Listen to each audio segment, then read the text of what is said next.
Copy निकालिए और वहां लिखिए। पहला चैप्टर मैं आपको पढ़ा रहा हूं, इंट्रोडक्शन ऑफ अकाउंटिंग स्टैंडर्ड। आपके पूरे सिलेबस का पहला चैप्टर है ये। फर्स्ट थिंग फर्स्ट, कि आखिर ये एस है क्या। ठीक है, हम किसे बोलते हैं एस।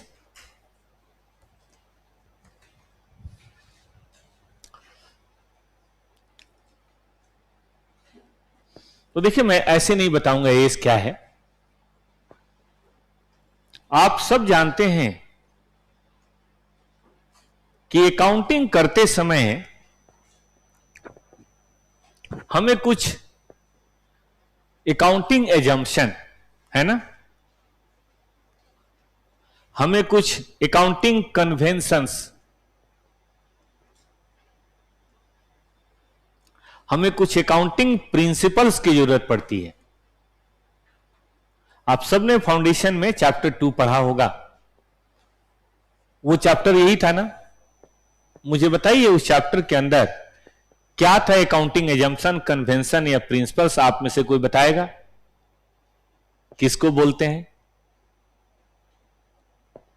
बहुत देर से शांत बैठे हैं आप लोग, कोई भी बताइए। वैसे तो तीनों अलग अलग है, लेकिन फाउंडेशन की बुक में लिखा है कि मान के चलो तीनों सेम ही है। चलिए अकाउंटिंग एजम्पशन ही बताइए।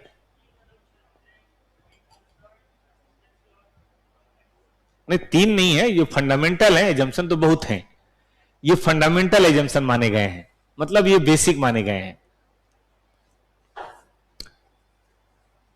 एजम्पशंस का मतलब हम कुछ चीजें मान के मानते हैं। इकोनॉमिक्स वाला नहीं मानते हैं कि भाई ऐसा मार्केट होगा, ऐसा कस्टमर बिहेवियर होगा, कंज्यूमर बिहेवियर ऐसा होगा तो ये रूल काम करेगा, नहीं तो हो सकता नहीं भी काम करे। तो हमारे भी अकाउंट के अंदर अपने फ्रेमवर्क को जब हम लोगों ने बनाया कि भाई हम डबल एंट्री ऐसे करेंगे, तो डबल एंट्री बेसिकली क्या है? एक आर्टिफिशियल नॉलेज है, नेचुरल तो कुछ है नहीं। नेचुरल है ना, जैसे ग्रेविटी है, वो नेचुरल है। कुछ भी फेंकोगे ऊपर से तो नीचे ही आएगा, वो तो नेचुरल है।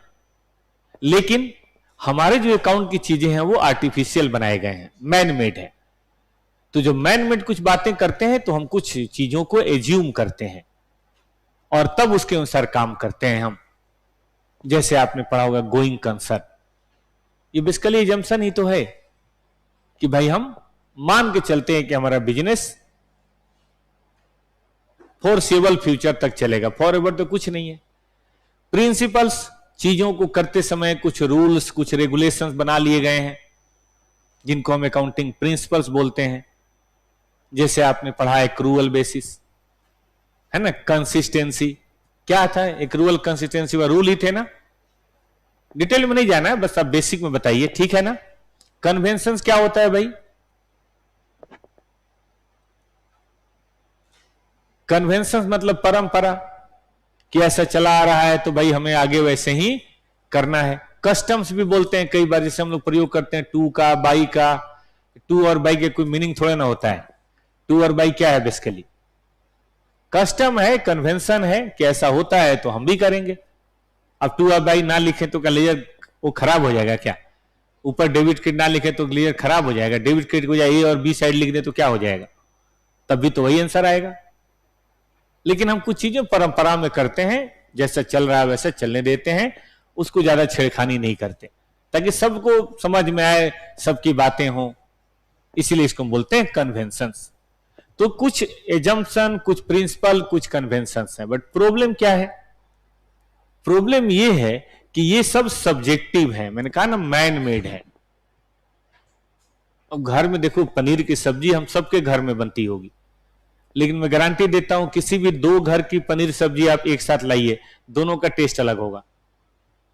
बल्कि ऐसा भी होता है, कोई बॉय पनीर की सब्जी बना लेते हैं।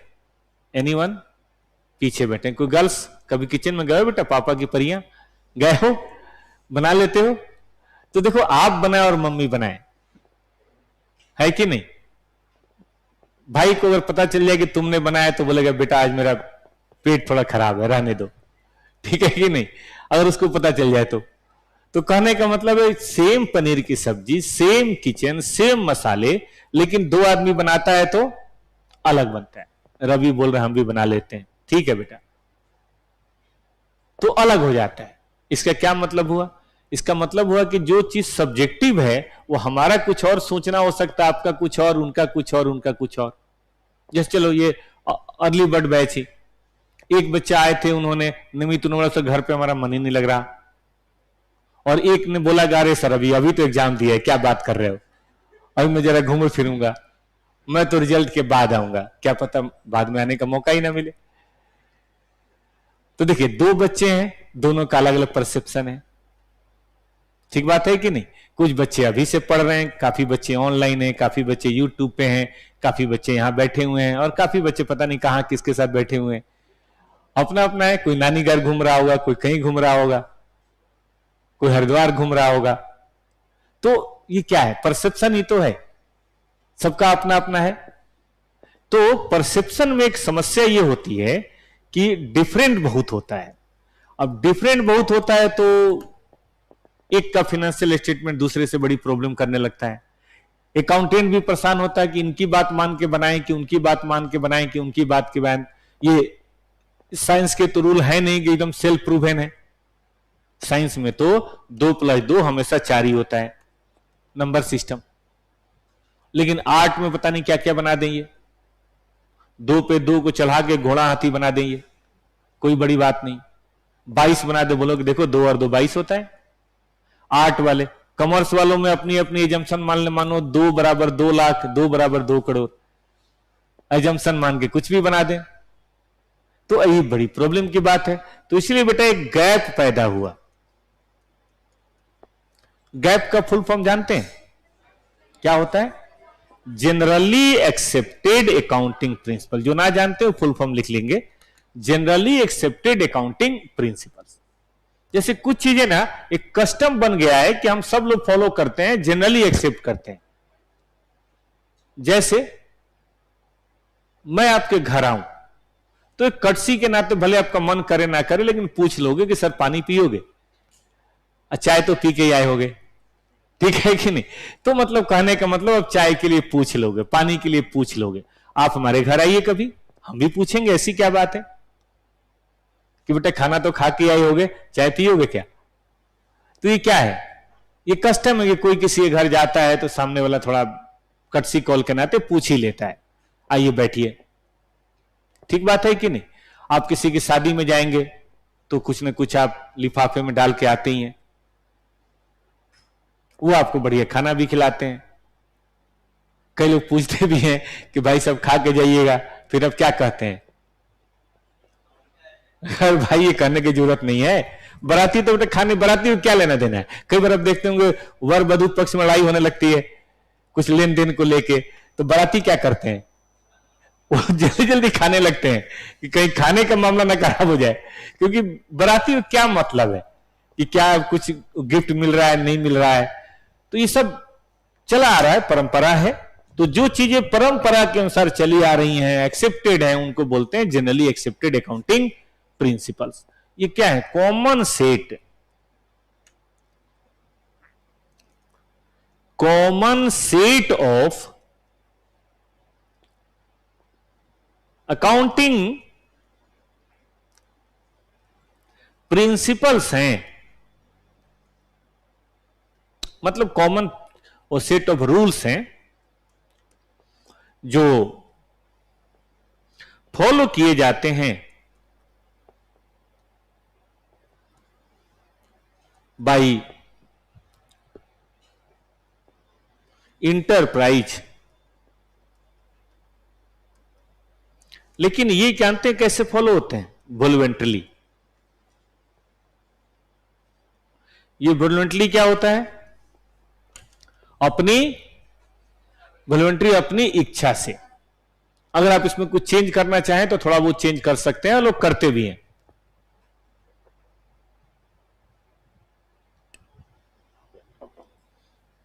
जैसे जनरली होता है कि भाई कोई बड़ा बुजुर्ग आ गया शादी वादी में, तो जो नई बहुएं होती हैं वो पल्लू रख लेती हैं सर पे, दुपट्टा है तो दुपट्टा सर पे रख लेते हैं। आपने कहा पूजा करते समय भी लोग दुपट्टा सर पे रख लेते हैं, ये कस्टम ही तो है। आप कहें कि मैं नहीं रखूंगा तो कोई गोली थोड़ा ना मार देगा आपको, तब भी ठीक है, क्या बुरा है। क्योंकि कई लोग बोलते हैं आदर जो है वो तो मन में होने चाहिए, दिखावे में क्या है। अब मन में आदर नहीं है और दिखावा बहुत सारा कर रहे हैं, उसका भी क्या फायदा है। पीठ पीछे अपने बुजुर्गों को गाली दे रहे हैं और सामने पैर छू के प्रणाम कर रहे हैं, कोई मतलब नहीं है इसका। तो ये कॉमन सेट है जो फॉलो किया जाता है वॉलंटरी। लेकिन वॉलंटरी में एक प्रॉब्लम हो गई, आपने कुछ और मन कर लिया, उन्होंने कुछ और मन कर लिया, उन्होंने कुछ और मन कर लिया। तो जो हमारे रेगुलेटरी ऑथोरिटीज हैं या जो हमारे देश के इकोनॉमी को चलाने वाले लोग हैं, उन्होंने देखा कि रिपोर्टिंग ठीक नहीं हो रही है। हर आदमी अपने हिसाब से रिपोर्टिंग कर रहा है और वैसी रिपोर्टिंग का हम बहुत ज्यादा एनालिसिस या कंपैरिजन नहीं कर पा रहे। तो हुआ कि जरा इसको हार्ड एंड फास्ट बनाया जाए। जैसे होता है ना, पापा ने आपको बोल रखा है कि देखो बेटा, आप ना सुबह 6 बजे उठ के और थोड़ा योगा वोगा करके पढ़ाई करो। अब आपका घर है, कभी आप उठते हैं कभी नहीं उठते हैं। पापा ने गुस्से में आपको किसी आर्मी कैंप में बहाल कर दिया। अब आर्मी कैंप वाला बोल रहा है कि 4 बजे उठना है। क्या विचार है आपका? आपको लगता है आप 4 बजे के बाद उठ पाएंगे? अगर आप 4 बजे के बाद 1 मिनट भी देर से उठे तो आपका दिन कितना बुरा जाने वाला आपको नहीं पता होगा। गजब का पनिशमेंट देते हैं, आपको पता होगा। वो कोई गया है कभी एनसीसी वगैरह में? कुछ पनिशमेंट था वहां पे? क्या पनिशमेंट देते थे?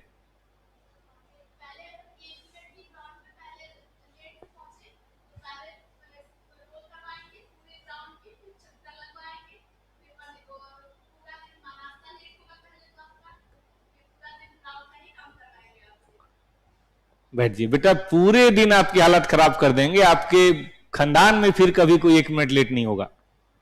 मतलब वहां पे माफी नहीं है। हो सकता है आपको कुछ लाठी वठी बंदूक बंदूक लेके बोले ग्राउंड के चक्कर मारो, 50 चक्कर मारो, आप बेहोश हो जाएंगे, हो जाइए। वहां कोई मर्सी वाली बात नहीं है। और अगर आपने उसमें ना नुकुर किया तो आपको अभी और सजा मिलेगी। हो सकता है खाना ही ना दें आपको, क्योंकि वो आपके पापा का घर नहीं, आपका मायका नहीं है वो। नतीजा सारे बच्चे 4 बजे का मतलब 4 बजे, वो कह रहे ना 1 मिनट भी ग्राउंड में लेट पहुंचे तो उससे क्या होता है, सभी लोगों का व्यवहार डिसिप्लिन हो जाता है, सभी लोग एक जैसा काम करने के लिए मजबूर हो जाते हैं। और तभी हम डिफेंस कर सकते हैं। क्योंकि डिफेंस के समय अगर मान लो जनरल बोल रहा है आगे बढ़ो, गोली मारो, ये करो, तुम बोला मेरा तो मन नहीं कर रहा यार, मुझे दया आ रही है, ऐसे चलेगा? आप नहीं मारेंगे तो सामने वाला मार देगा, बात खत्म। तो इसीलिए इसको हार्ड एंड फास्ट करने के लिए जो बने उन्हीं का बताइए क्या नाम है? Accounting standards. कि गैप भी कोई बुरा नहीं था, लेकिन गैप में एक बात थी कि पापा की बात है, मम्मी की बात है, भाई की बात है, आप मान भी सकते हैं और नहीं भी मान सकते हैं। लेकिन ये पता है बॉस की बात है। आप आर्टिकलशिप करने 1 साल के बाद जब जाएंगे, अगले साल इसी समय आप आर्टिकलशिप में जाएंगे जुलाई महीने में, तो वहां बॉस ने कहा कि बेटा बीआरएस बनाना है।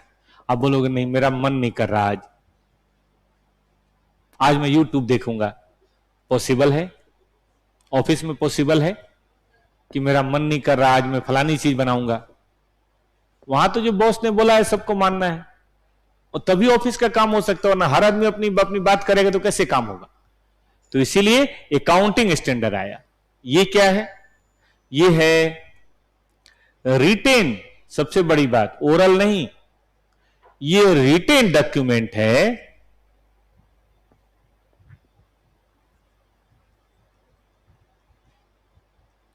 इशूड बाई गवर्नमेंट और कोई रेगुलेटरी बॉडी हो सकता है। जैसे मान लीजिए गवर्नमेंट कई बार अपनी ऑथोरिटी ना किसी को दे देता है, जैसे एमसीए को दे दिया, एमसीए ने सीए इंस्टीट्यूट को दे दिया, या आपने सुना होगा नेशनल फाइनेंशियल रिपोर्टिंग ऑथोरिटी निफ्रा को दे दिया। आईसीआई भी हो सकता है।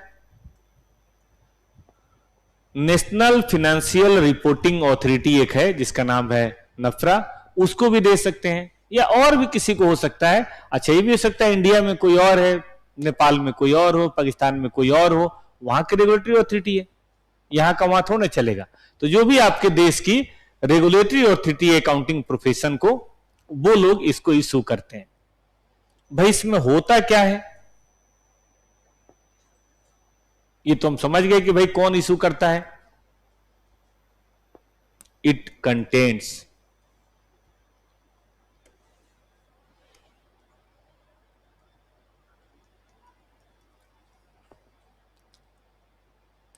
accounting principles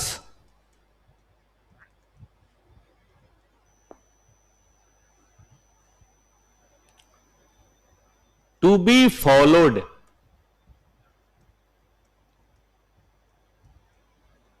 for preparation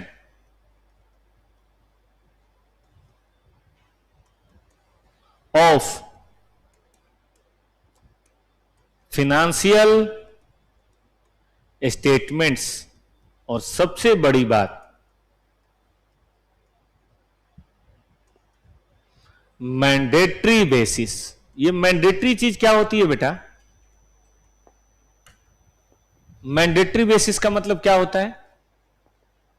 voluntary का मतलब तो हमने ये सुना है कि भाई अपनी स्वेच्छा से। मैंडेटरी का मतलब कंपल्सरी, कि आपको करना ही करना है। तो कभी अगर आपसे कोई पूछ दे कि एस क्या है, तो आप एस कहिएगा कि ये वो अकाउंटिंग प्रिंसिपल्स हैं which are to be followed for the preparation. आगे और भी वर्ड है, मैं जानबूझ के नहीं लिखा, प्रेजेंटेशन वगैरह है।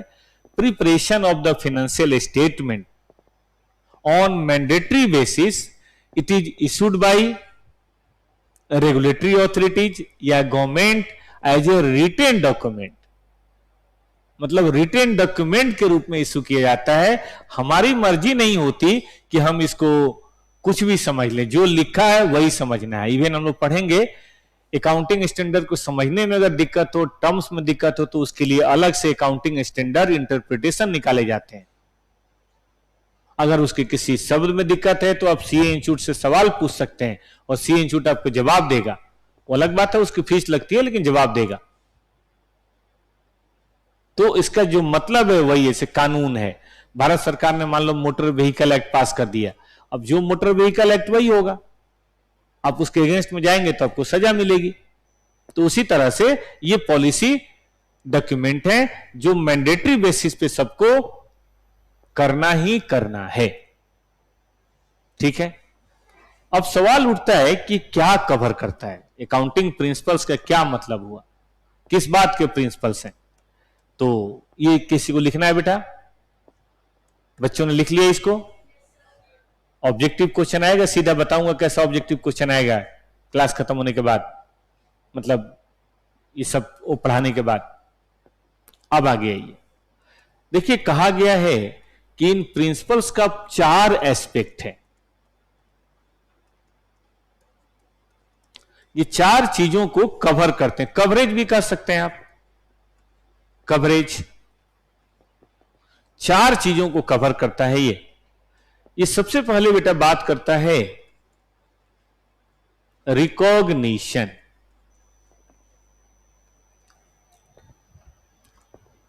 कि भाई हम कोई भी ट्रांजैक्शन या इवेंट्स को फाइनेंशियल स्टेटमेंट में कब रिकॉर्ड करें, कैसे रिकॉर्ड करें, ये दोनों बातें करता है, टाइमिंग का भी और टाइप को भी, कि कब और कैसे। जैसे आपने सुना होगा एक्रूअल बेसिस, कि भाई recognise the income as and when accrued, ऐसे सुना आप लोगों ने? चलिए मैं छोटा सा एग्जांपल देता हूं, आप मुझे बताइएगा। आपकी एक कंपनी है जिसको एक्सपोर्ट गारमेंट बनाना है, आप अपने ना सैंपल बनवाते हैं। आपको पता होगा कपड़ों का पहले सैंपल बनता है, सैंपल बना बेटा 1/5 को आप लेकर यूरोप के अपने बायर्स को अपने भेजा, अमेरिका के बायर्स को भेजा आपने, ठीक है, बड़ी अच्छी बात है। सैंपल अप्रूव हुआ, आपको ऑर्डर मिला 1/6 को, आपने रॉ मटेरियल वगैरह परचेज किया 1/8 को आपने ऑर्डर रेडी कर दिया, गुड्स मैन्युफैक्चर्ड कर दिया, सब क्लियरेंस कराना पड़ता है, आपको पता ही है। 20/8 को गुड्स इंडिया से चला गया, गुड्स सेंड कह सकते हैं आप, आपने शिप पे लाद दिया, उनके पास पहुंचा 1/9 को, और यूरोप में गुड्स पहुंचा 1/9 को, गुड्स रिसीव्ड बाय कस्टमर, और पेमेंट उन्होंने 31 या चलिए 1/1 को किया, ये 24 है, ये 25 है, कैश रिसिप्ट। चलिए अब बात करते हैं एक्रूअल बेसिस की। तो कैश रिसिप्ट पे तो नहीं लेंगे, लेकिन इनमें कब लेंगे? कौन से डेट को सेल माने हम अपने एक्सपोर्ट सेल? डेट बताइए, डेट सब लोग बताइए, कोई दिक्कत नहीं। जब सैंपल बनाया, जब अप्रूव हुआ, जब गुड्स बनाया, जब गुड्स सेंड किया, जब गुड्स रिसीव हुआ कस्टमर के द्वारा, जब कैश मिला तब। आपने कहा एक्रूअल, तो चलो हमने कैश छोड़ दिया, लेकिन एक्रूअल भी तो 5 है। बताओ भाई विवेक, फाउंडेशन के बच्चों ने तो सेल ऑफ गुड्स एक्ट भी पढ़ा हुआ है। बताओ भाई सेल ऑफ गुड्स एक्ट के अनुसार कब माना जाए sale? Sale of goods act क्या कहता है, सेल कब मानना चाहिए? सही में लॉ में दिक्कत है। सेल ऑफ गुड्स एक्ट में कब बोला गया था सेल कब माननी चाहिए? लक्ष्मी माता बताओ भाई, हाँ लक्ष्मी बताओ कब मानना चाहिए? सेल ऑफ गुड्स एक्ट के अनुसार सेल का टाइमिंग कब मानना चाहिए? यहां छोड़ो, वैसे कब माना? हम लॉ का क्वेश्चन पूछ रहे हैं, सेल ऑफ गुड्स एक्ट में सेल कब माना जाता है? नियति बताओ बेटा।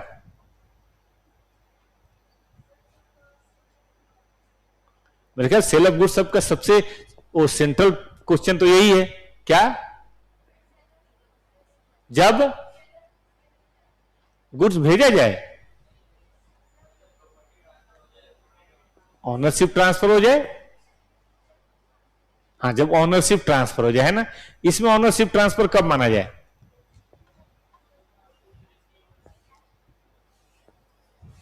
यहां बताइए भाई, ऑनलाइन वाले बायर कोई ऐसा काम करे जिससे मान लिया जाए कि उसने एक्सेप्ट कर लिया, ये तो यहां कब माना जाए? हम आपको जवाब नहीं बताएंगे, इसी बात की तो फीस है, बैठ जाइए। हम आपको सिर्फ क्वेश्चन रेज करेंगे अभी, ताकि आपको पता चले कि एस पढ़ना क्यों चाहिए। हम लोग पढ़ेंगे एस 9 कैश रिसीव्ड। चलो ये भी बाद में जवाब देंगे, हम जवाब देंगे ही नहीं। अगर इसका जवाब जानना चाहते हैं तो देखते रहिए अगला एपिसोड, अकाउंटिंग स्टैंडर्ड 9।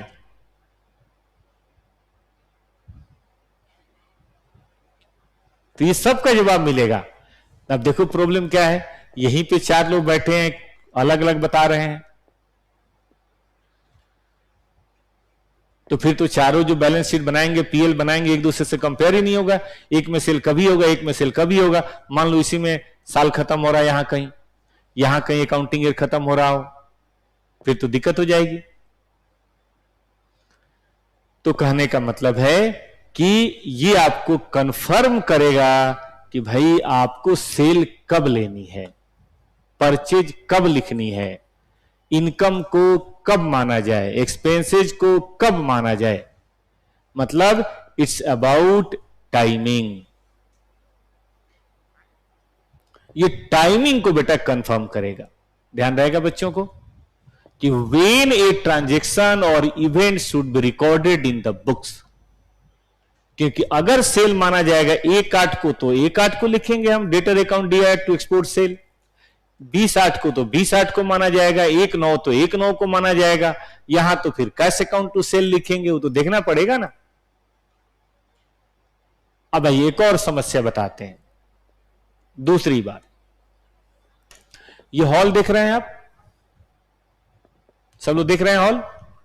इस हॉल को जब बनाया गया तो ये दीवालों पे टाइल चिपकाई गई है, इसको बोलते हैं कॉस्टिक ट्रीटमेंट।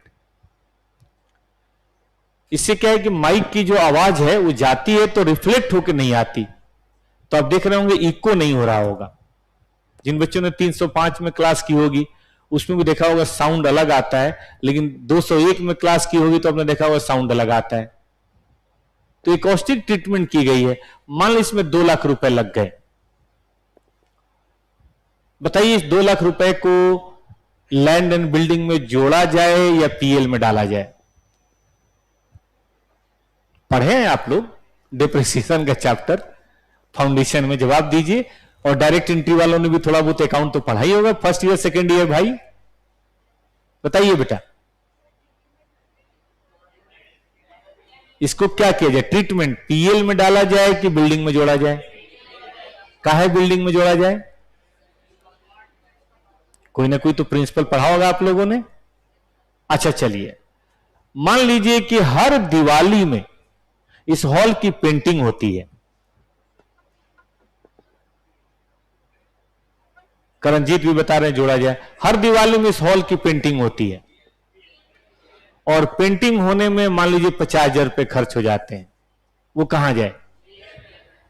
जरूर कोई ऐसी बात होगी जिसके चलते आप बोल रहे हैं कि उसको जोड़ा जाए, क्योंकि हॉल तो हॉल ही है। आप इसको बोल रहे हैं कि पीएल में डाला जाए, उसको बोलते हैं हॉल में जोड़ा जाए। क्या है वो प्रिंसिपल्स? कौन है वो रूल्स?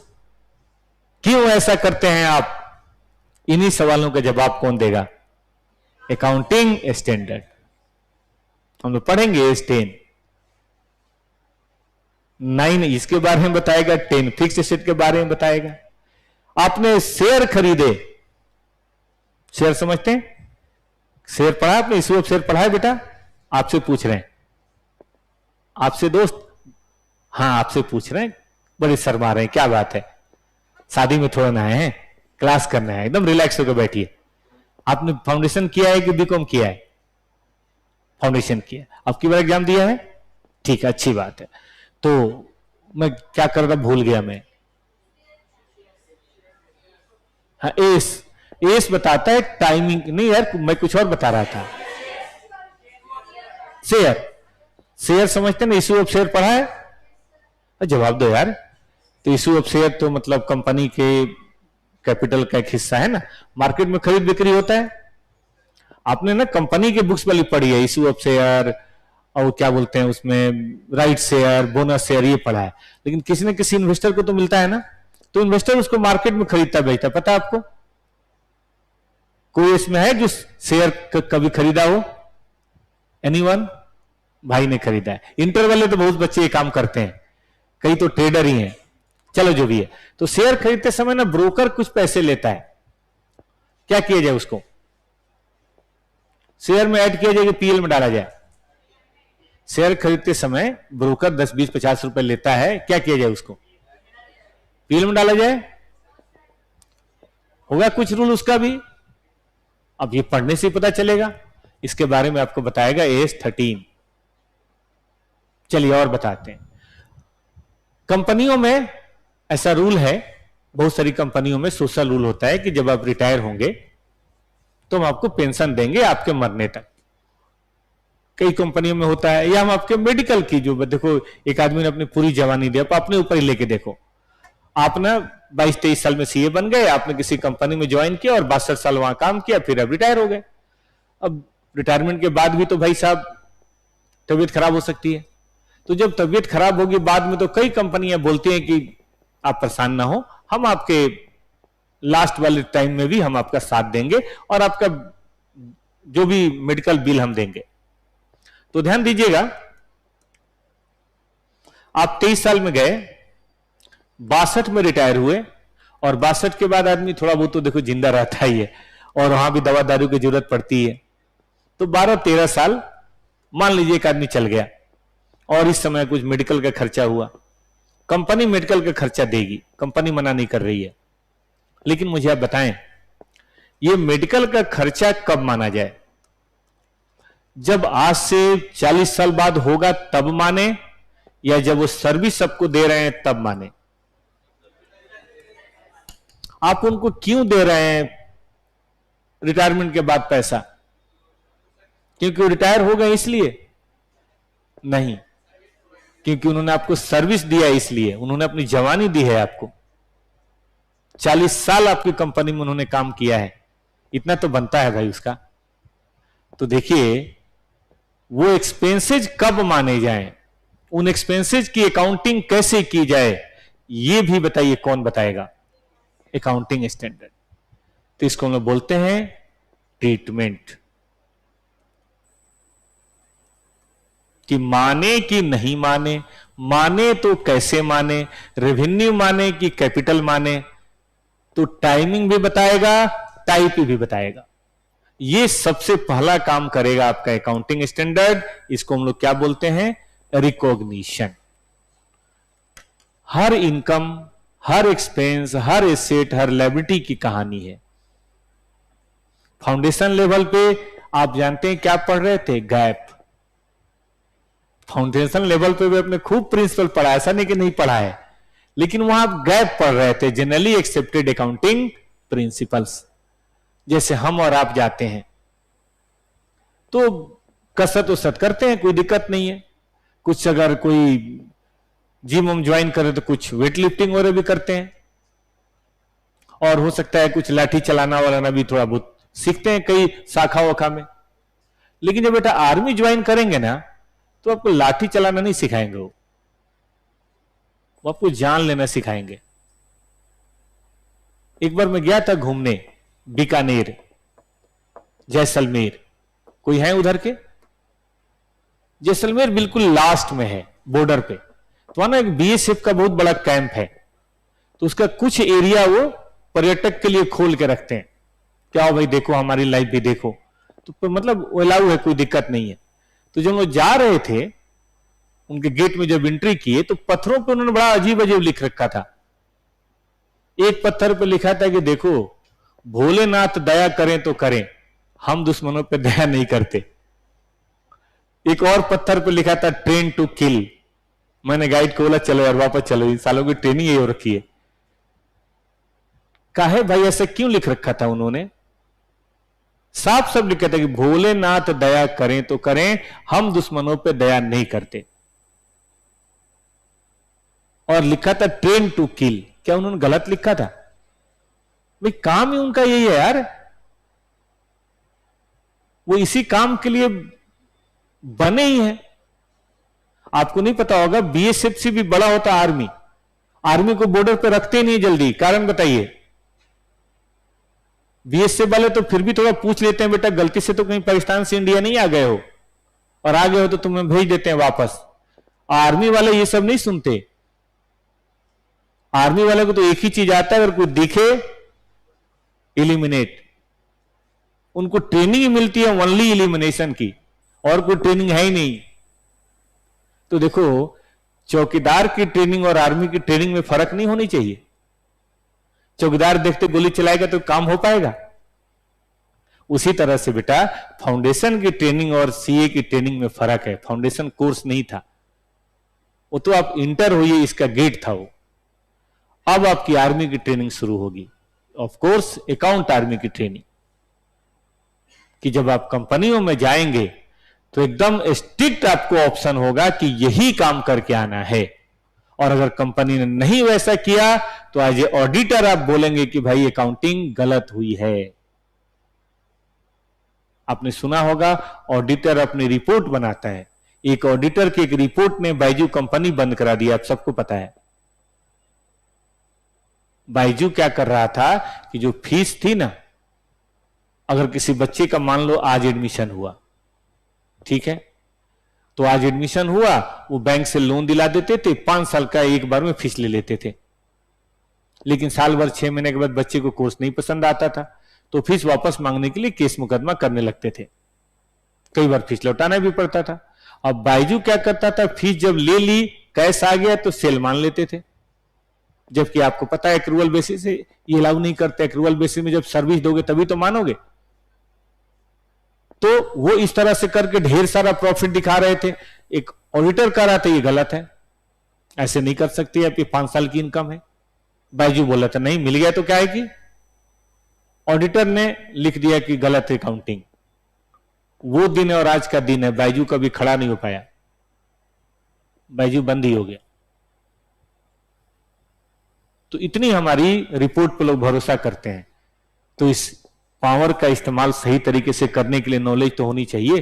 कहीं ऐसा तो नहीं हम गलत कोई सही बोल दे और उसका काम, सॉरी, सही कोई गलत बोल दे और बेचारे काम खराब हो जाए। तो इसीलिए आपकी आर्मी ट्रेनिंग होगी, जिसमें आप सीखेंगे कि कोई भी ट्रांजैक्शन, कोई भी इवेंट्स अगर बुक में लिखना है तो कैसे लिखना है। इसीलिए तो 27 एस है, और किस बात के लिए। और इसका हर पैराग्राफ कुछ ना कुछ कहता है, कुछ ना कुछ रिकॉग्निशन, टाइमिंग, ट्रीटमेंट की बात करता है। डाइवर्स है। जैसे अब मैंने जो एग्जांपल दिए बता देता हूं। ये एग्जांपल दिया था मैंने AS9 का, वो आर्मी में क्या बोलते हैं, प्रिंट वाला दिया था AS10 का। ये वाला दिया था मैंने AS15 का। शेयर वाला दिया था मैंने AS13 का। ऐसे ही 1 से लेकर 29 तक AS हैं। करेंगे हम लोग इसकी बात। चलिए, दूसरा ये बात करता है बेटा जी, जिसको हम लोग बोलते हैं मेजरमेंट। मेजरमेंट का मतलब होता है वैल्यूएशन। आप बच्चों ने गुडविल की वैल्यूएशन पढ़ी है, फाउंडेशन, पार्टनरशिप, यूनिट 2। कैसे गुडविल की वैल्यूएशन होती है, या कैसे कैसे होती है, कोई बताए खड़े होके। एनीवन? एक एवरेज प्रॉफिट होता है शायद, एक सुपर प्रॉफिट होता है, एक कैपिटलाइजेशन होता है। सुपर प्रॉफिट में भी 1-2 मेथड शायद होते हैं। सबसे वैल्यू सेम ही आती होगी, ये सबसे अलग अलग आती है। सही में सबसे अलग अलग वैल्यू आती है। कौन सी वैल्यू सही है? अब अलग अलग आ रही है तो फिर तो बड़ी प्रॉब्लम है भाई। पार्टनर किसको सही माने, किसके बेसिस पे बात करें। एक बोल रहे हैं सर सुपर प्रॉफिट वाला बढ़िया होता है, ये तो आपका ओपिनियन है, तो फिर एवरेज प्रॉफिट है ही क्यों। एक कह रहा है सर कैपिटलाइजेशन बढ़िया होगा। फिर बारी बारी सबका नाम ले लो, ठीक ही है। तो ध्यान दीजिए, हम अकाउंटिंग करते समय चीजों को फिजिकल फॉर्मेट में नहीं लिखते कि हमारी गुडविल 50 कोष तक है। हम चीजों को मॉनेटरी कॉन्सेप्ट में लिखते हैं। अब मॉनेटरी कॉन्सेप्ट में लिखने के लिए मेजरमेंट की जरूरत पड़ती है। तो मेजरमेंट के क्या प्रिंसिपल्स हैं, क्या रूल्स हैं, कैसे करें कि हम सबका मेजरमेंट ऑब्जेक्टिव हो। एक होता है मेजरमेंट सब्जेक्टिव, एक होता है मेजरमेंट ऑब्जेक्टिव। तो चीजों को ऑब्जेक्टिव मेजरमेंट करें ताकि लोग उस पर विश्वास कर सकें, लोग उसके बेसिस पे डील कर सकें, फाइनेंशियल स्टेटमेंट को लोग ट्रू एंड फेयर मान सकें। जैसे यही एग्जांपल देता हूं, आज से 40 साल बाद जब रिटायरमेंट होगी, उस समय मेडिकल का क्या चार्ज होगा। जैसे आजकल तो डॉक्टर 500-700 रुपए ले रहे हैं, आज से 40 साल बाद क्या क्या विचार है आपका, डॉक्टर का चार्ज क्या होगा एक विजिट का। मैं जब बच्चा था तो उसमें डॉक्टर 100 रुपए लेते थे, अब 600-700 ले रहे हैं, मैंने देखा है। तो 30 साल में तो इतना फर्क पड़ गया। आप जब रिटायर होंगे तो क्या चांस है, उसमें डॉक्टर का क्या फीस होगा, नॉर्मल कंसल्टेंसी का, ओपीडी का 4,000-5,000 तो होगा उस समय तक, ज्यादा भी हो सकता है। आजकल जो मेडिकल बिल लग रहा है, अस्पताल में जाइए तो एक दिन में 10-15 हजार का बिल तो आ ही जाता है। उस समय क्या चांस है रिया, आज से 40 साल बाद जब आप रिटायरमेंट में होंगे तो कंपनी को तो वो प्रोवाइड करना है। उस समय तुम पर डे का 1,00,000-1.5 लाख रुपया होगा मेरे ख्याल से, नहीं होगा। आज से 40 साल बाद इतना तो इन्फ्लेशन हो चुका होगा। तो बताइए हम अभी कैसे मेजर करें, आज के हिसाब से मेजर करें, आज से 40 साल बाद के हिसाब से मेजर करें, 40 साल बाद के हिसाब से मेजर करें, तो उसको एस्टिमेट कैसे करें, वैल्यू कैसे करें। अब हम छोड़ दें तो कोई कुछ और लिखेगा, कोई कुछ और लिखेगा, कोई कुछ और लिखेगा। एस कहता है खबरदार, ये तरीके से सबको करना है। मान लो कोई प्रोविजन बनाना है, तो प्रोविजन कैसे बनाएं, किन बातों का ध्यान देकर बनाएं। क्योंकि प्रोविजन जिन बातों का ध्यान देंगे उसके हिसाब से अमाउंट डिफर करेगा। चलो डिप्शन चार्ज करना है, कैसे डिप्शन चार्ज करें, स्ट्रेट लाइन लें कि WDV लें, कब WDV लें, कब स्ट्रेट लाइन लें, क्योंकि डिप्शन का भी तो मेजरमेंट करना ही पड़ता है ना भाई। आपने देखा होगा WDV से कुछ और आता है, SLM से कुछ और आता है। आपने सुना होगा रिवैल्यूएशन, सुना है रिवैल्यूएशन? फाउंडेशन, डिप्शन चैप्टर, रिवॉल्यूशन था। अब रिवॉल्यूशन में कोई फिगर लेनी होती है, कैसे लें? अपने मन से कुछ भी ले लें। मान लें बिल्डिंग 2000 करोड़ की है, बुक्स में दिखा के प्रॉफिट दिखा दें? ऐसे नहीं कर सकते, क्योंकि मेजरमेंट के भी रूल्स बनाए गए हैं ताकि हम और आप अलग अलग ना हो। भाई हमारा फाइनेंशियल स्टेटमेंट कैसे कंपेयर होगा फिर? तो मेजरमेंट के प्रिंसिपल्स भी बताइए कौन कवर करेगा? हमारा अकाउंटिंग स्टैंडर्ड। हम पढ़ेंगे मेजरमेंट के प्रिंसिपल AS2, इन्वेंट्री को कैसे वैल्यू करें, नाम ही valuation of inventory. AS10 fixed asset को कैसे वैल्यू करें, कैसे रिवैल्यू करें, कैसे डिप्शन चार्ज करें। AS11 फॉरेन में कोई अगर एसेट है तो उसको कैसे वैल्यू करें, क्योंकि आपको पता होगा फॉरेन में जो एसेट है वो डॉलर में होगा, नहीं होगा। अब मान लें किसी कंपनी का न्यूयॉर्क में ऑफिस है अपना, तो उसने तो डॉलर में खरीदा होगा, लेकिन इंडिया में बैलेंस शीट कौन से बेसिस पे होता है? रुपीज में कि डॉलर में? अब रुपीज में कैसे कन्वर्ट करें उसको, कौन सा रेट लें? क्योंकि आपको पता है फॉरेन एक्सचेंज रेट भी चेंज होता रहता है, पता है आपको? कभी 80, कभी 82, कभी 83, कभी फिर 82 हो जाता है। तो मेजरमेंट के बारे में कौन बताएगा? Accounting standard. ठीक है, चलिए फिर ये बात करेगा बेटा प्रेजेंटेशन। प्रेजेंटेशन आजकल ना इसका बड़ा इंपॉर्टेंस है। घर में देखो खाना बनता है और मम्मी क्या बोलती हैं? किचन में जाके खुद निकाल के खा लो। ऐसे कोई हैं जिनकी अभी इतनी इज्जत बाकी है कि उनको खाना मिलता हो घर में टेबल पे? मेरी तो कभी ना हुई। मुझे याद नहीं मम्मी ने कभी मुझे खाना निकाल के दिया हो। बना देती तो वही बड़ी बात थी। मम्मी हमेशा ही बोलती थी कि भाई जाओ और अपना खाना खुद निकाल के खाओ, जबकि मैं इकलौता था। ठीक है, हमारे मन में गप करने का बड़ा शौक था। आसपास की 2-4 वैसी फालतू महिलाएं और थी, वो सब हमारे घर पे बैठी रहती, टीवी देखते रहते थे लोग, और टीवी के सामने से उस जमाने में कोई उठता नहीं था। अब मैं कभी खेल के आया, कभी स्कूल से आया, कभी कोचिंग से आया, तो मैं समझ गया 2-3 साल के अंदर कि यहां मिलना उलना कुछ है नहीं इज्जत। तो मैंने मांगना ही छोड़ दिया। बस मैं यही पूछता था कि माँ खाना बन गया है? माई बोलता था मैं कि माई खाना बन गया, मैं यहां बन गलबा भोजपुरी में। तो मैं चुपचाप जाके खाना निकाले खा लेता था। तो ये कहानी है बेटा हमारे घर की, आपके भी घर की शायद होगी। लेकिन अब मैं जब किसी रेस्टोरेंट में जाता हूं, मान लीजिए कि भाई मौर्या में गया, तो मौर्या में ऐसे नहीं बोलते निकाल के खा लो। मौर्या में तो पहले एक लेडी आती है और बोलती है सर यहां बैठिए, और हो सकता है वो कुर्सी भी खींचे, आप बैठिए फिर कुर्सी अंदर। Yes sir. फिर आपको बढ़िया कपड़ा, एकदम बढ़िया क्रॉकरी, फिर आप जो फूड ऑर्डर करेंगे वो फूड आएगा, फिर वो आपको बड़ा तरीके से चम्मच से धीरे से उठा के सर्व करेगा, छोटा पोर्शन। फिर आप उसको टेस्ट करेंगे, फिर और बड़ा पोर्शन, फिर 2 बार manager sir how is the food, how is the food, 2 बार पूछ के जाएगा। हर डिश के लिए अलग क्रॉकरी होगी। इसी बात के तो पैसे हैं, तभी तो वो लंच का 5000 रुपए लेते हैं। घर में फ्री में मिलता है, इसीलिए वहां इज्जत से नहीं मिलता। वहां चावल के ऊपर दाल डालो, उसके ऊपर सब्जी डालो, निकालो और खा लो। तो एक घर का प्रेजेंटेशन है और एक 5 स्टार होटल का प्रेजेंटेशन है। दोनों में फर्क है? नहीं फर्क होता है। आप कभी भी किसी रेस्टोरेंट में जाइए, किचन में चले जाएंगे तो बाहर आपको खाने का मन नहीं करेगा। किचन में इतनी अव्यवस्था होती है, लेकिन बाहर जब वो प्लेट में आता है तो कितना बढ़िया आता है, एकदम तरीके से एकदम करा हुआ होगा। साइड में कुछ चटनी रखी होगी, कुछ अलग चटनी, कुछ अलग चटनी, मसाला डोसा, देख के आपका मूड बन जाए, अब तो इसको हम खाते हैं, तरीके से एकदम। तो बेटा हमें भी अपना फाइनेंशियल स्टेटमेंट में यही करना है। We have to go for presentation. चलिए, आप सबने पढ़ा है कि सेल्स इधर लिखें और सेल्स रिटर्न इधर लिखें तो भी टैली करेगा। जीपी वही आया कि अलग आएगा?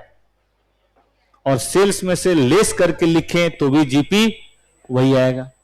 इधर लिखें हम डेटर और इधर लायबिलिटी साइड में लिखें प्रोविजन फॉर डाउटफुल डेट, तब भी वही आएगा कि अलग आएगा? सेम आएगा। तो हमें कौन से तरीके से लिखना है ये वो बताएगा।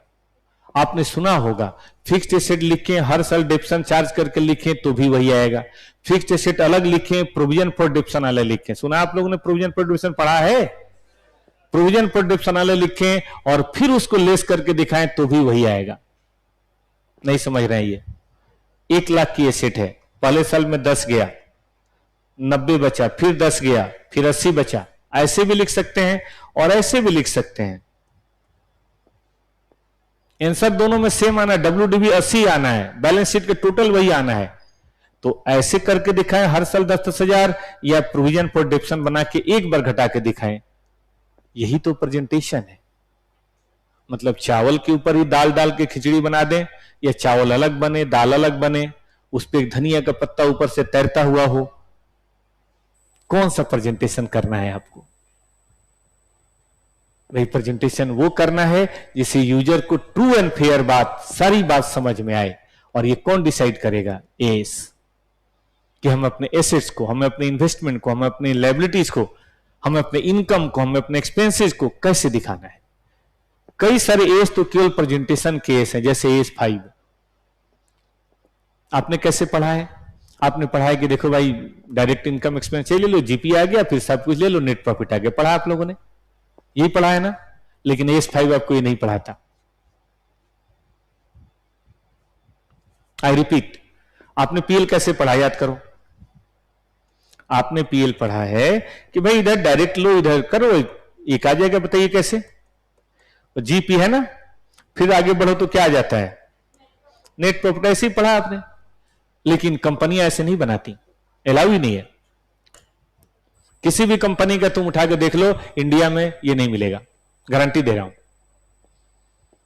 क्योंकि कंपनी नेट प्रॉफिट वही आएगा, लेकिन दिखाना ऐसे नहीं है। ये दिखाने का तरीका नहीं है। कंपनियों को दिखाने का तरीका ऐसे है कि भाई एक बार तो बताएंगे प्रॉफिट फ्रॉम ऑर्डिनरी एक्टिविटी, फिर कुछ एक्स्ट्रा ऑर्डिनरी एक्सेप्शनल होगा तो वो अब दिखाएंगे profit after extra ordinary, after exceptional item, वो भी बिफोर टैक्स। फिर आप टैक्स को लेस करेंगे, फिर आएगा पीएटी। तो उनका तरीका है ऐसे, ordinary activity, extra ordinary activity, exceptional activity, तब जाके टैक्स, तब जाके डिसकंटिन्यू ऑपरेशन, और तब जाके बताना है प्रॉफिट फॉर द ईयर। काहे ऐसे? काहे ऐसे? काहे नहीं? ऐसा ही प्रेजेंटेशन क्यों? क्योंकि ये ज्यादा एनालिसिस करने में मदद करता है।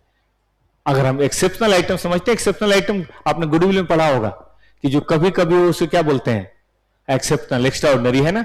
एक्स्ट्रा ऑर्डिनरी आइटम का प्रॉफिट लॉस अलग रखेंगे तो लोगों को पता चल जाएगा ये कंपनी ऑर्डिनरी क्या कमाती है, क्योंकि अगले साल में क्या होने के चांसेज हैं।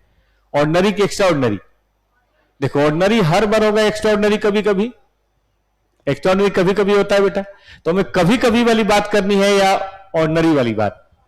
देखो अब लॉस हुआ है तो मना तो कर नहीं सकते लॉस नहीं हुआ है, लेकिन ऑर्डिनरी अलग दिखाएंगे। उसका फायदा यह होगा कि कोई भी इन्वेस्टर इस कंपनी के आगे कमाने की क्षमता को, बताइए क्या कर सकता है? जज। जैसे एक बैट्समैन है, उसने 50 रन बनाए और 2 विकेट लिए। 2 विकेट काउंट नहीं होता, 50 रन काउंट होता है। विकेट तो कभी क्या जाता है? एक बॉलर है, उसने 30 रन बनाए और 3 विकेट लिए, 30 रन काउंट नहीं होगा, 3 विकेट काउंट होगा। और उसने 30 रन बनाया और विकेट नहीं लिया, हो सकता है अगले मैच में बाहर हो। ऐसा कई बार हुआ है कि बॉलर ने हाफ सेंचुरी मारी और टेस्ट से बाहर। तो बोलते हैं बेटा तुम्हें हमने हाफ सेंचुरी मारने के लिए नहीं रखा है, तुम्हें रखा है 5 विकेट लेने के लिए, विकेट तुमसे लिया नहीं जा रहा। तो हर आदमी का अपना एक काम है। शाहरुख खान अगर वो फिल्म से कमा रहे हैं, टीवी सीरियल से कमा रहे हैं, आईपीएल से कमा रहे हैं, ये उनकी ऑर्डिनरी एक्टिविटी है, लेकिन उन्हें बुर्ज खलीफा में कोई फ्लैट बेच के 50 करोड़ कमा लिया, बताइए ये क्या है?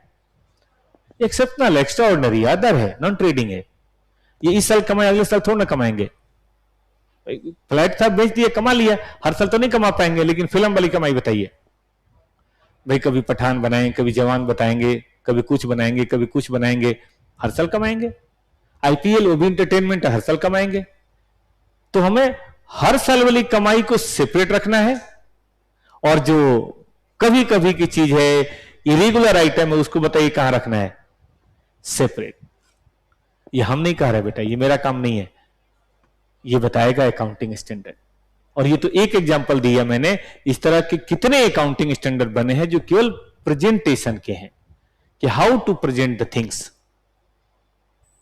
आपको पता होगा, और आपके घर में कोई पढ़ता हो या कभी यूट्यूब पे देखा हो, एक होता है होटल मैनेजमेंट कोर्स होता है, जैसे आप पढ़े ना सी, वैसे होटल मैनेजमेंट कोर्स होता है। और वही पढ़े लिखे जो होते हैं उन्हीं को बड़े होटल में नौकरी लगती है कि भाई टेबल कैसे सजाएं, इसका भी पढ़ाई होती है। किस चीज में कौन सी क्रोकरी लाएं, इसकी भी पढ़ाई होती है। कौन सी डिश में कौन सा मतलब चटनी इस्तेमाल करना होता है या कौन सा सिरप डालना है, इसकी भी पढ़ाई होती है।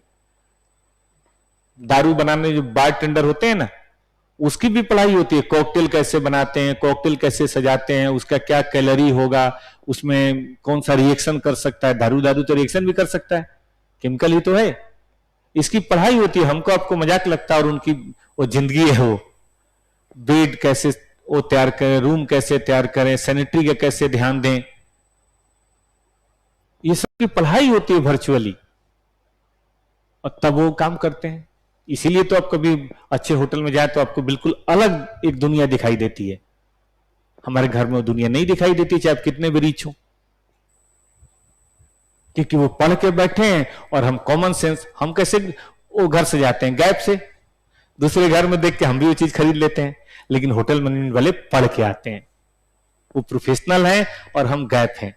तो हमें अकाउंटेंट गैप अकाउंटेंट नहीं बनना है। गैप अकाउंटेंट तो गली मोहल्ले में कोई भी बन जाए, हमें अकाउंटिंग स्टैंडर्ड वाला अकाउंटेंट बनना है। तो हम बात प्रेजेंटेशन की भी करेंगे। आगे आइए, चौथा है बेटा जी डिस्क्लोजर।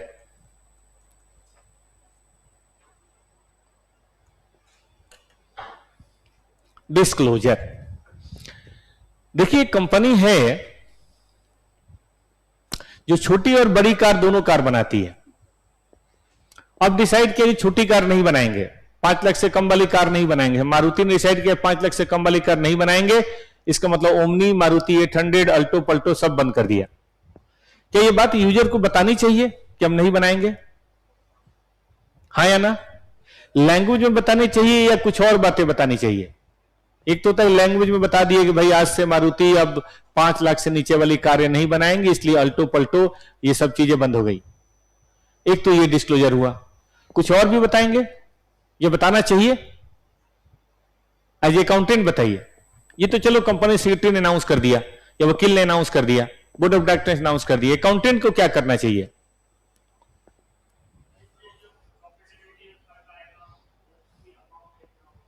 ध्यान से सुनिए। अभी तक आपकी दुनिया दोनों कारों की चल रही थी, तो इस साल का जो पीएल बना है उसमें दोनों की सेल, प्रॉफिट, एसेट लायबिलिटी शामिल है। अब आगे सिर्फ ये चलेगा, इसका रास्ता तो बंद हो गया। तो क्या आपको नहीं अपने सेल्स के 2 हिस्से नहीं करने चाहिए? एक वो जो कंटिन्यू है और एक वो जो डिसकंटिन्यू है। क्योंकि डिसकंटिन्यू वाला तो अगले साल अब आपको ना सेल होगी, ना वो परचेज होगा, ना वो एसेट्स होगा, ना लायबिलिटीज होगा। तो क्या ये बात आपको इन्फॉर्म नहीं करनी चाहिए कि देखो डिसकंटिन्यू ऑपरेशन में हमारी सेल थी 6000 करोड़ की, कॉस्ट ये थी, प्रॉफिट उसमें ये होता था, उसमें ये एसेट थी, ये लायबिलिटी थी, जिसको मैं अब बेच दूंगा या मैंने बेच दिया। क्या ये बात बतानी नहीं चाहिए बेटा? नहीं बतानी चाहिए। कोई ऑफिस में छोड़ता है तो 1 महीने पहले बताता है कि मैं 1 महीने नहीं आऊंगा। अब आप यहां कुछ नहीं बताएंगे। इसको बंद करने से प्रॉफिट लॉस पे क्या असर पड़ेगा, क्या ये बात नहीं बतानी चाहिए? तो इसको बताने का क्या तरीका होगा, कैसे बताएंगे, ये सब आपको पढ़ना है डिस्क्लोजर में। कंपनी के ऊपर केस मुकदमा चल रहा है जिसमें डर है कि हमारे ऊपर कुछ क्या आ जाएगा, लायबिलिटी। हालांकि अभी आया नहीं है, अभी तो कोर्ट में फैसला है। क्या हमें नहीं ये बात बतानी चाहिए कि हमारे ऊपर इस तरह का बर्डन है, तलवार लटकी हुई है, कल गर्दन कट भी सकती है? तो ये चीजें आप डिस्क्लोज करेंगे या नहीं करेंगे? देखिए, अगर हम छोड़ दें तो हर आदमी अपनी अच्छी अच्छी बातें बताएगा और खराब बात तो कोई बताएगा ही नहीं। बेचारा इन्वेस्टर, उसको पता ही नहीं चल पाएगा। तो इस बात के लिए यहां पे वार्निंग, देखते हैं कई जगह वार्निंग सिग्नल लिखा होता है। पहाड़ों पे आप जाइए तो लिखा होता है तीखी मोड़ है आगे, या आगे क्या भूस्खलन का खतरा है, पहाड़ टूट रहे हैं, इस तरह का। आपने कभी गए पहाड़ पे तो आप देखा होगा जगह जगह पट्टी लगी होती है, सावधानी से चलें। ठीक बात है कि नहीं? वार्निंग सिग्नल हम भी बेटा डिस्क्लोजर करेंगे। इसी तरह के वार्निंग सिग्नल की बात हम लोग करेंगे। ठीक बात है ना? तो ये बात हमको यहां पे देखनी है। यही 4 चीजें एस बताता है और कुछ एस नहीं बताता। 4 कौन सी चीजें हैं दोस्त? शॉर्ट में आपने लिखा, शॉर्ट में पहला बताइए कि कैसे टाइमिंग और ट्रीटमेंट। दूसरा बताइए मेजरमेंट की चीजों को कैसे मेजर करना है, चाहे गुडविल हो, चाहे रिटायरमेंट बेनिफिट हो, चाहे फिक्स्ड एसेट हो, चाहे इन्वेस्टमेंट हो, चाहे इन्वेंट्रीज हो। ठीक है? प्रेजेंटेशन कैसे दिखाना है, डिस्क्लोजर, पीएल और बैलेंस शीट और कैश फ्लो की चीजें जो अंदर हैं उनके बारे में डिटेल आगे आपको बताना है। और इसी का क्या नाम है बेटा? डिस्क्लोजर। बस यही 4 चीजें, जितने एस हैं, और फाइनल में आप इंड एस पढ़ेंगे इनका और विस्तृत रूप, इन सब में यही 4 चीजें होती हैं। 5वीं के बारे में एस को कोई लेना देना नहीं है। तो हम पढ़ेंगे कुछ एस में रिकॉग्निशन है, कुछ में मेजरमेंट है, कुछ में प्रेजेंटेशन है, कुछ में डिस्क्लोजर है। कुछ एस केवल डिस्क्लोजर के हैं, उनमें एक भी ट्रेडिंग पीएल बैलेंस शीट के अंदर की बात नहीं है। ट्रेडिंग पीएल बैलेंस शीट से बाहर की जो बात है वो है। ठीक है? और ये सब बेटा होते कहां हैं? ये सब फाइनेंशियल स्टेटमेंट्स के लिए होते हैं। ठीक है ना? आइए जरा आगे बढ़ते हैं। क्यों होते हैं भाई? क्या है ये तो हमने पढ़ लिया, लेकिन क्यों, क्या फायदा है इसका? Why accounting standard. तो लिखिए, बहुत लोग बहुत सारी बातें बताते हैं, लेकिन अकाउंटिंग स्टैंडर्ड का 2 सबसे बड़ा बेनिफिट है। 2 ही बेनिफिट अकाउंटिंग स्टैंडर्ड का सबसे बड़ा है। कहने को तो लोग बहुत सारी बातें कहते हैं। पहला है बेटा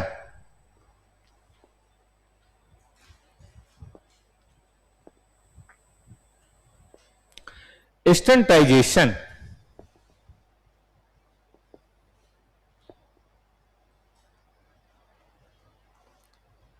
जो चीजें ना स्टैंडर्ड कर दी जाती हैं,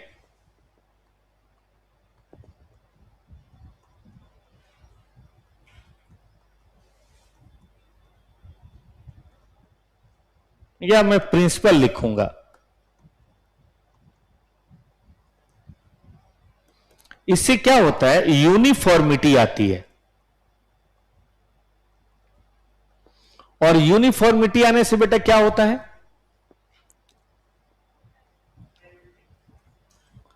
कंपैरिजन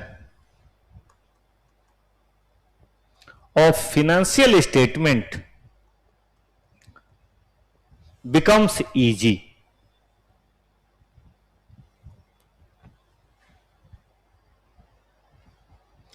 अब देखिए, मेकअप की बात करते हैं। पहले मैं उतना ध्यान नहीं देता था मेकअप का। मैं अपने बारे में नहीं कह रहा, मैं माहौल के बारे में कह रहा हूं। लेकिन जब से मैंने कुछ लोगों को विदाउट और विद मेकअप देखा है, मेरी धारणा बदल गई है। मैं गर्ल्स की बात नहीं कर रहा, बॉयज की बात भी कर रहा हूं। आप टीवी सीरियल वगैरह में देखते होंगे, मेल का भी भयंकर मेकअप होता है। टॉपर्स के एक मैनेजर साहब काम करते थे, तो उनका एक भाई टीवी सीरियल में आता था। बड़े रोल में नहीं, छोटे रोल में ही आता था। तो जो टीवी सीरियल के रोल में आता था तो बड़ा एकदम हैंडसम और बड़ा अजीब लगता था। तो मेरी बड़ी इच्छा थी उससे मिलने की। एक बार वो यहां आया। अब जाहिर है यहां तो मुंह धो के ही आएगा। मैं उसको देख के डर गया, मैंने कहा तू ही है भाई। तो बगैर मेकअप के उसकी दुनिया अलग थी और विथ मेकअप की दुनिया बिल्कुल अलग थी। कंपैरिजन ही नहीं कर सकते आप दोनों का। तो बेटा अकाउंटिंग पॉलिसी भी तो यही है ना। अगर हम अकाउंटिंग पॉलिसी बदल दें, अलट पलट दें, उसमें थोड़ा कॉम्प्रोमाइज कर लें, तो सेम डाटा पता नहीं क्या बन जाए। तो देखो अगर दो लोगों का कंपैरिजन करना है ना, तो भैया दोनों का मुंह धो दो पहले, तभी कंपैरिजन ठीक हो पाएगा। मेकअप के बाद क्या ही कर लोगे। सेम यूनिफॉर्म बेस होना चाहिए। हम ज्यादा लंबे हैं कि आप ज्यादा लंबे हैं। अब मैं स्टेज पे खड़ा हूं, स्टेज 5 फीट ऊंचा है, तो मैं तो आपसे लंबा वो देखूंगा ही देखूंगा। तो या तो मैं आपके पास आ जाऊं या आप यहां पे आ जाएं और दोनों आदमी चप्पल जूता निकाल के फिर हाइट नापें, तब ना बात बनेगी। अब उसमें भी आप जूड़ा लगा के अपने आप को बड़ा कर लें, तो फिर दोनों गंजा करो। कहने वाला प्रिंसिपल दोनों का सेम हो, बेस दोनों का सेम हो, तभी ना बात बनेगी। तो इसका सबसे बड़ा और एकमात्र यही कारण है जिसके लिए एस की शुरुआत हुई, और वो था कि भाई अकाउंटिंग प्रिंसिपल को यूनिफॉर्म करो, सबके लिए एक जैसा करो, और तब उसके बेसिस पे फाइनेंशियल स्टेटमेंट बने, उसका कंपैरिजन हो। तो बताइए हम क्या बोलेंगे कि भाई एस मतलब सॉरी फाइनेंशियल स्टेटमेंट सही बना है। और दूसरा बेटा कारण होता है जिसको हम लोग बोलते हैं, इसके ना एडिशनल रिक्वायरमेंट आप दे सकते हैं। एडिशनल डिस्क्लोजर रिक्वायरमेंट होता क्या है बेटा कि अपने मन से किसी को बोल दीजिए तो अपने मन से वो क्या क्या बताएगा। जैसे शादी वादी में आपने देखा होगा, शादी वादी में लोग बाग अपने बारे में बायोडाटा में बताते हैं, ठीक है, कि भाई नाम क्या है लड़के का। जैसे मान लो आपका किसी का बायोडाटा बना है शादी के लिए, गर्ल्स का नहीं बनाया, अभी घर वालों ने बनाया नहीं है, बॉयज का चलो 2-4 साल बाद बनेगा। क्या क्या उसमें लिखा होगा बेटा? आपका नाम, आपके फादर का नाम, आपकी जो जाति है, धर्म है, जो गोत्र वगैरह होता है, शायद आपने सुना हो, शादी वादी में देखते हैं हमारे हिंदू में, तो वो देखते हैं प्लेस ऑफ बर्थ, कहाँ के रहने वाले हैं ओरिजिनली, अभी कहाँ रह रहे हैं, आपकी एजुकेशनल क्वालिफिकेशन क्या है, आप क्या जॉब करते हैं, आप क्या सैलरी ड्रॉ करते हैं, आपके माता पिता क्या करते हैं, उसमें लिखा होता है हाउस वाइफ है मम्मी, पापा ये काम करते हैं, रिटायर्ड हैं, जो भी हैं, आपके भाई बहन है तो वो क्या करते हैं। कई लोग चाचा चाची का भी लिखते हैं कि मेरे चाचा ये सब अफसर हैं, हमारे चाचा विधायक हैं, ये भी लिखा जाता है। अब देखो उसमें क्या है, अपनी मर्जी से कोई भी कुछ लिखता रहता है, जो अच्छी अच्छी बातें होती है वो लिख देता है, जो गड़बड़ बातें हैं वो नहीं लिखता। कोई नहीं लिखता, कौन बताएगा अपने बारे में खराब। लेकिन मान लो एक स्टैंडर्ड परफॉर्मर भारत सरकार बना दे कि जो भी शादी का प्रपोजल भेजेगा उसके अंदर ये सारी बातें होंगी, और उसमें स्पेशली ये लिखा हो कि भाई बताओ कितना ब्रेकअप हुआ है। यस, बताना है, कंपल्सरी बताना है।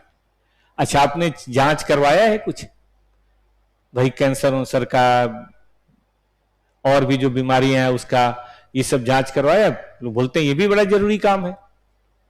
आपने कभी कोई एक्सीडेंट किया हो, पीने की लिमिट क्या है, सिगरेट कितना फूंक लेते हो, कौन सा माल रगड़ते हो, ठीक बात है कि नहीं? ये सब बातें उसमें डालना जरूरी नहीं है, इससे सेहत पे फर्क नहीं पड़ता।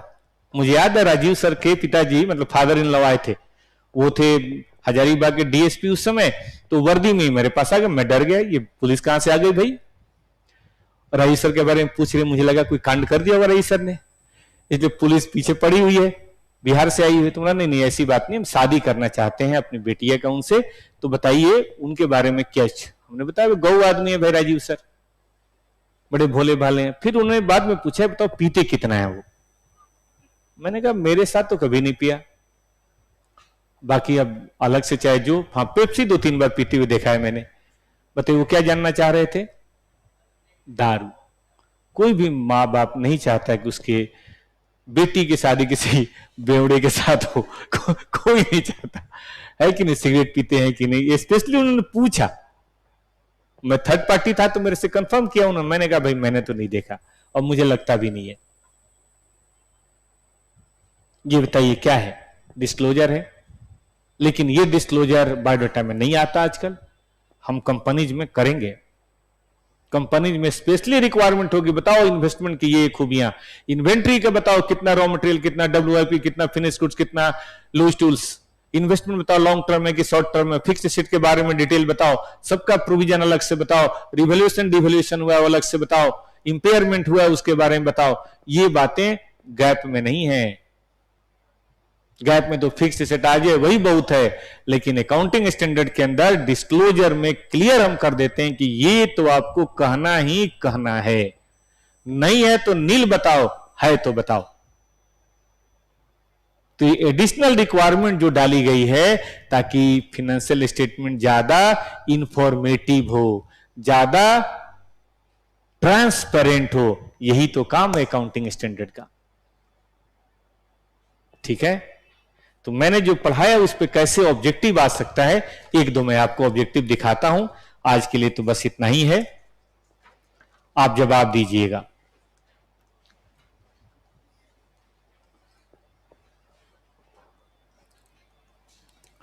पेज नंबर 1 निकालिए, 1.15 निकालिए।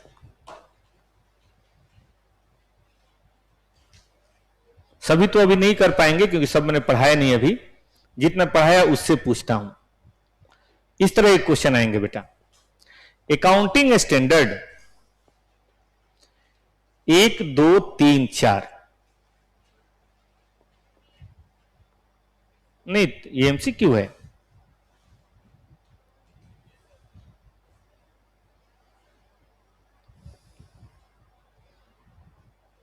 रुको रुको, अभी बहुत सारी चीजें उन्होंने कवर नहीं की है। चलो यही करते हैं, which is following best define accounting standard. Number 6, accounting standard के लिए सबसे बढ़िया कौन सी बात है इसमें? Guideline for the financial management कि बिजनेस कैसे चलाएं, tax calculation, standard for reporting या मेथड्स फॉर ऑडिटिंग। इन चारों में से सबसे बेस्ट कौन सा है? हमें क्या मतलब है फाइनेंशियल मैनेजमेंट से? टैक्स कैलकुलेशन के लिए अलग कहानी है ना, ऑडिट करने का काम थोड़ा ना, ये बताइए किसका काम है? तो आपका जवाब क्या होगा बेटा? Number C. चलिए 7 नंबर बताइए, प्राइमरी पर्पज अकाउंटिंग स्टैंडर्ड का क्या है? What is the primary purpose of accounting standard? Simplify calculation, standardisation for compatibility, increase in probability, stock market. कौन से इसमें बढ़िया है? Number B. ठीक बात है कि नहीं? अच्छा, गैप, यहां स्पेलिंग मिस्टेक हो गया है, गैप का फुल फॉर्म क्या है? मैंने लिखा तो नहीं था, मैंने कहा था, याद है किसी को? Accepted auditing practice. कौन सा? Accounting process. Accounting standard financial transparency में कैसे मदद करता है?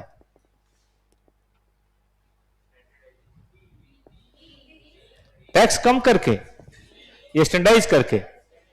स्टैंडर्डाइज करके।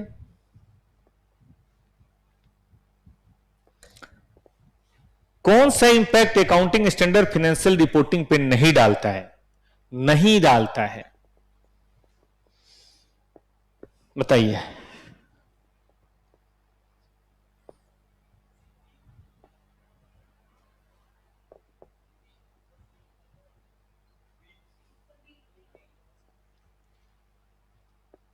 देखिए, इन्वेस्टमेंट इन कंपनी बढ़ता है क्योंकि ट्रांसपेरेंसी बढ़ती है, लोग भरोसा करते हैं।